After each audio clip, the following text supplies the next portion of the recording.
For a decade, I have successfully been supporting parents to take the path of light, not hate, a solutions-based approach to their issues. I have encouraged resident parents not to sling mud and hate, and coached non-resident parents to avoid fighting back, and on how to take the punches, sometimes having to jump through hoops, and to rise above the acrimony.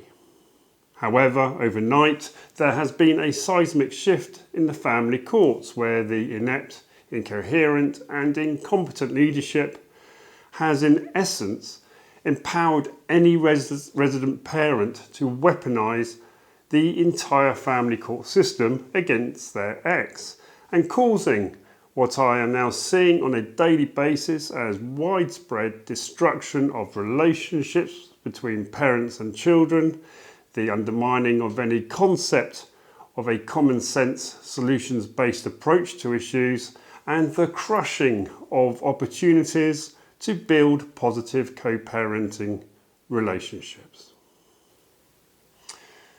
Over the last decade, I have made the analogy that walking through the doors to the family court is similar to walking into a boxing ring with parents punching and slogging it out whilst the children sit and watch being harmed. If only that was now still true, I would probably now settle for that.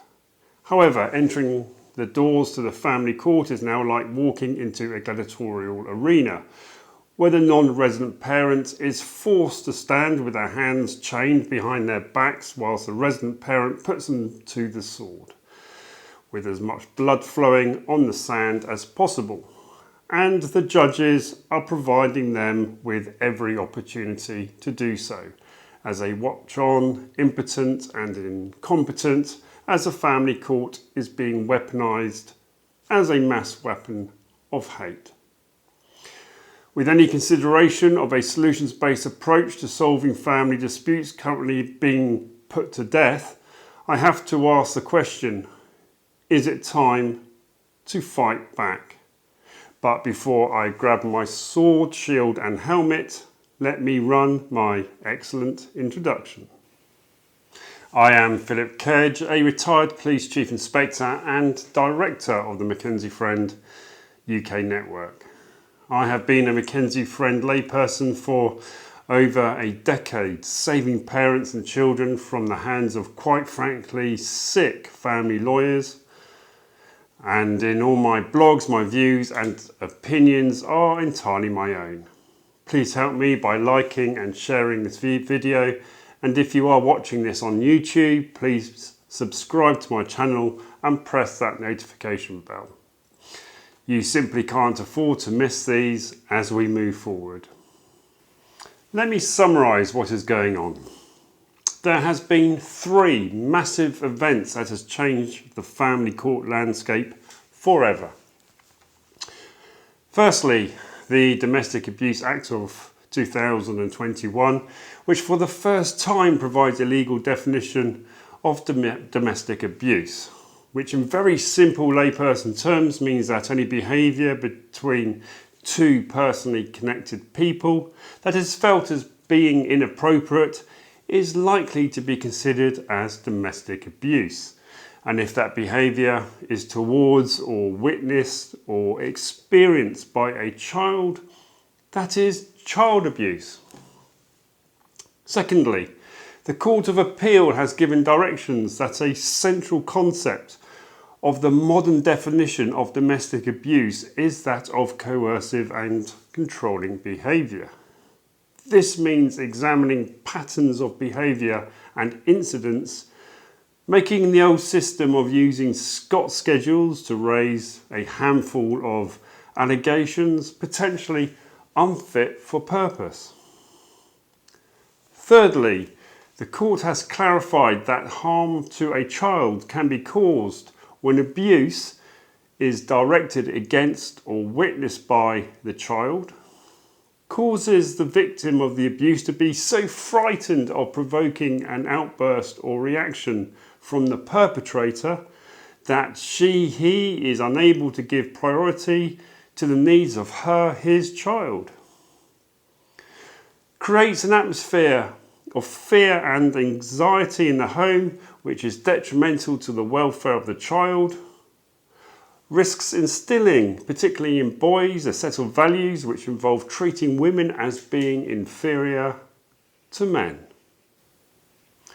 So putting all these three things together, the nightmare scenario is that they are not being used as truly intended, but instead are now being weaponized, allowing people to bring spurious allegations against their ex, motivated by hate, spite, revenge, hurt feelings, and irrational emotions.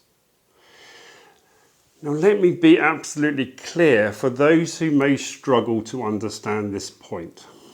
I am not talking about the real victims of domestic abuse, including coercive control, where appropriate safeguarding is of course genuinely needed.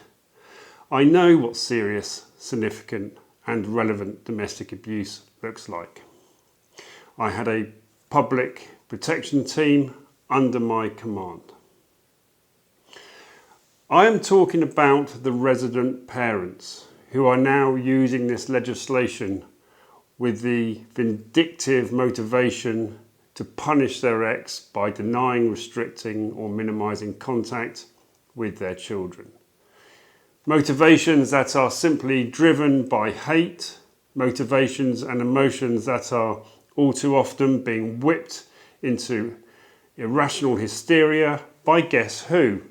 Yes, the family lawyers who have no professional duty of care to any child and whose entire existence is dependent on the existence of conflict for financial gain.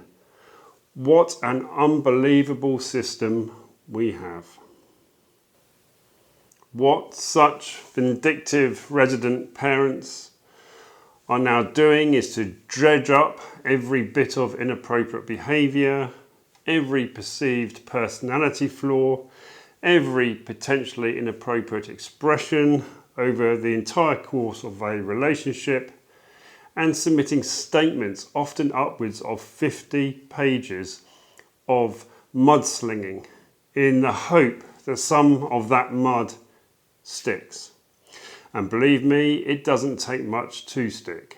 In the now infamous example with the court resembling a Mad Hatter's tea party, when a teenage son farts on his father and the father responds with expletives, the court has stated that it is entirely wrong to dismiss the father's reaction as simply inappropriate parenting, but instead that the Domestic Abuse Act needs to be applied and that this incident is worthy for consideration within a fact-finding as being a matter relevant to determining contact. WTF. So this is exactly what so many resident parents are now doing. Pushed forward by sick lawyers who are seeing all their paydays and bonuses arriving at once. The intention is simple. In the name of hate, revenge, hurt feelings and irrational emotions, to get their ex labelled as a domestic abuser and child abuser under the banner of coercive control and the Domestic Abuse Act of 2021. And what's achieved to prevent, restrict and minimise contact between that parent and the children, to throw their ex under the family court bus and to put them to the sword. And in doing so, themselves being able to rise up the woke ranks of victimhood in their destructive, no doubt, ex-partner hating social circles and groups. And please, don't for a second believe that this can't happen to you and that it only happens to people, well, you know, at one end of the social spectrum. This is happening to company directors, police officers, teachers, doctors, high-ranking military officers, graphic designers, social workers, pilots. In fact, this is not restricted to any demographic. It's simply a matter of hate, revenge and irrational emotions. Let me point out this irony. Just as the family courts on the one hand closes the doors to mudslinging and hate within the divorce procedure with the long overdue introduction of no-fault divorce, at exactly the same time it opens up the doors of child arrangement proceedings and invites people to transfer all that hate and acrimony under the Children Act. The doors to the Colosseum are truly wide open. So, here is your sword, and don't worry, we will even tie your ex's hands behind their backs for you as you hack away at them. But before you do, let's bring in all the children into the stands to watch. And whilst you're at it, why not bring all your victimhood friends and emotionally controlling relatives along to watch and cheer as well. And of course, as the games begin, the lawyers can have their own VIP suite where they can count all their money and take bets on the slaughter. Why not? I truly believe that the family court is about to create a brand new generation of psychologically harmed children who will be clogging up the mental health system for decades to come. The court is failing to acknowledge that these vindictive, hateful parents are abusers and child abusers, and that the Domestic Abuse Act of 2021 and Coercive Control needs to be applied to them. So what can people do? Do you just stand and keep taking it as limb by limb you're getting hacked to pieces? Or do you take up your own sword and fight back?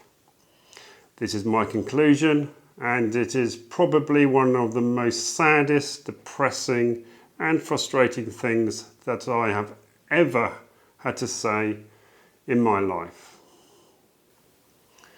From what I am now seeing, the horror show of the family court as a gladiatorial arena, the non-resident parents being paraded in and then put to the sword, with childhoods and relationships destroyed in front of my very eyes.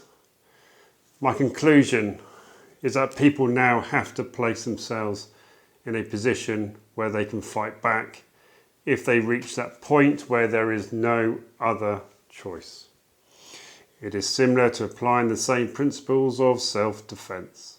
Sometimes the best defense is to fight back, when doing so is necessary, reasonable, justified, and proportionate.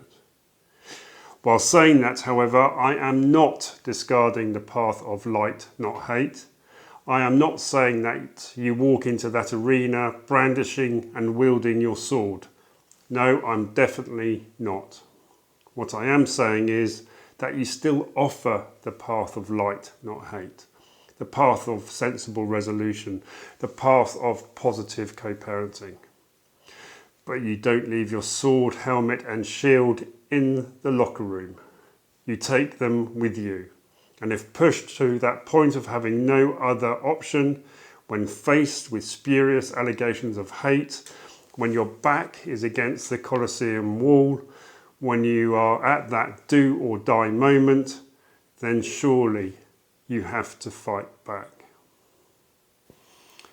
It is hard to describe how I am feeling when I say that, but this situation has been created by the inept, moronic stupidity of the family court system that, quite frankly, leaves me speechless. I am going to leave it there because the next huge question to answer is, how does a person fight back? What can actually be done to reasonably and proportionately take a stand?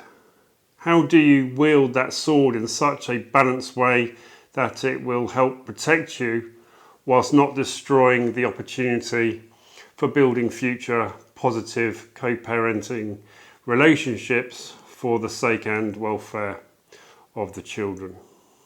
Or have those opportunities and bridges already been destroyed.